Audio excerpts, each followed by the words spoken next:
Assalamualaikum warahmatullahi wabarakatuh. Bismillahirrahmanirrahim. Alhamdulillahi rabbil alamin. Wassalatu wassalamu ala ashrafil anbiya'i wal mursalin Sayyidina wa maulana Muhammadin wa ala alihi wa sahbihi ajma'in, amma ba'. Alhamdulillah, dalam video ini saya akan melanjutkan pembahasan kita tentang evaluasi pendidikan.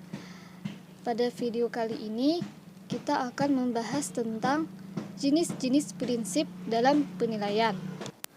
Proses pembelajaran memiliki serangkaian persiapan dan perlakuan, baik pada dasar maupun pengembangannya. Namun, salah satu ciri dari pembelajaran adalah adanya evaluasi. Evaluasi merupakan hasil dari refleksi belajar yang telah dilakukan. Dalam melakukan sebuah evaluasi, juga ada beberapa prinsip yang harus diterapkan, yaitu prinsip komprehensif, kontinu, objektif, validitas, reliabilitas, edukatif, dan kebermaknaan. Langsung saja kepada pembahasan yang pertama, yaitu prinsip komprehensif. Prinsip komprehensif disebut juga sebagai prinsip keseluruhan atau menyeluruh. Dengan prinsip ini, bahwa evaluasi hasil belajar dapat dikatakan terlaksana dengan baik apabila evaluasi tersebut dilaksanakan secara menyeluruh. Evaluasi hasil belajar dapat mencakup berbagai aspek yang dapat menggambarkan perkembangan atau perubahan tingkah laku yang terjadi pada diri peserta didik.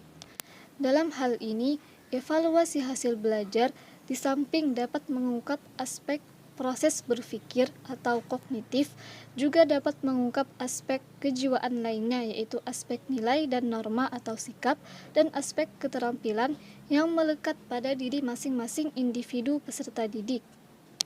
Misalnya dalam mengevaluasi pembelajaran pendidikan agama Islam, maka evaluasi hasil belajar dalam mata pelajaran tersebut tidak hanya mengungkap pemahaman peserta didik terhadap ajaran-ajaran agama Islam, tetapi juga harus dapat mengungkap sudah sejauh manakah peserta didik dapat menghayati dan mengamalkan ajaran-ajaran Islam tersebut dalam kehidupan sehari-hari.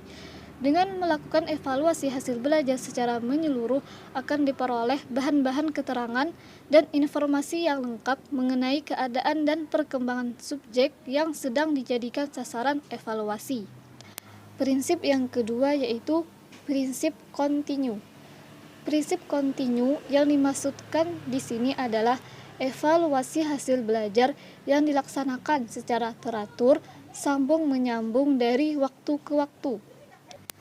Dengan melakukan evaluasi secara teratur, terencana dan terjadwal, maka memungkinkan bagi evaluator untuk memperoleh informasi yang dapat memberikan gambaran mengenai kemajuan atau perkembangan peserta didik dari awal mengikuti program pendidikan sampai akhir.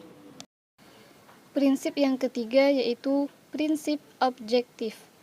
Pada prinsip ini, evaluasi hasil belajar dapat dinyatakan sebagai evaluasi yang baik apabila dapat terlepas dari faktor-faktor yang sifatnya subjektif. Pada prinsip ini, seorang evaluator harus senantiasa berpikir dan bertindak dengan wajar, menurut keadaan yang senyatanya, tidak dicampuri oleh kepentingan-kepentingan yang bersifat subjektif. Prinsip yang ketiga ini adalah prinsip yang sangat penting, sebab apabila terdapat unsur-unsur subjektif dalam melakukan evaluasi, maka akan dapat menodai kemurnian pekerjaan evaluasi itu sendiri. Misalnya, seorang guru melakukan evaluasi terhadap peserta didiknya. Nah, dalam melakukan evaluasi atau penilaian tersebut, seorang guru tidak boleh memandang kepada peserta didiknya secara berbeda-beda, harus sesuai dengan fakta dan kenyataan dalam diri anak tersebut. Prinsip yang keempat yaitu prinsip validitas. Validitas adalah menilai apa yang seharusnya dinilai dengan menggunakan alat yang sesuai untuk mengukur kompetensi. Misalnya, dalam melakukan evaluasi pada mata pelajaran jasmani atau olahraga, maka misalnya kompetensi yang ingin dicapai yaitu dapat mempraktikkan gerak dasar jalan. Nah, dalam hal itu penilaian yang valid adalah menggunakan penilaian untuk unjuk kerja atau langsung mempraktekkan dari kompetensi yang ingin dicapai tadi. Jika menggunakan tes tertulis, maka penilaian tersebut belum valid. Yang kelima yaitu prinsip reliabilitas. Reliabilitas adalah konsistensi hasil sebuah tes yang dilaksanakan secara berulang-ulang sebagai sebuah bukti ketepatan hasil tes, walaupun tes tersebut dilaksanakan secara berulang-ulang, namun akan menghasilkan hasil yang sama. Misalnya, diadakan sebuah ulangan harian kepada siswanya. Kemudian, setelah 1 minggu atau 1 bulan, kembali lagi diberikan tugas menggunakan soal yang sama atau soal ulangan harian tersebut. Apabila hasil nilai sama atau meningkat, maka reliabilitasnya yaitu tinggi. Prinsip selanjutnya yaitu prinsip edukatif.